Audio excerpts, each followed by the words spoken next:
Când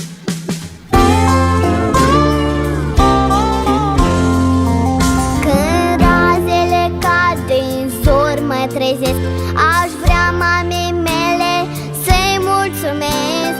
Mă simt fericită că mi-a dăruit sora pe care o iubesc nesfârșit.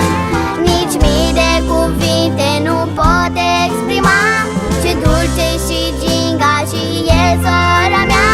De când în familia noastră a venit, viața îmi pare vis împlinit.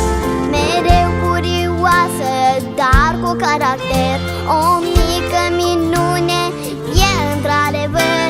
Ea cât dansează, ne amuză mereu.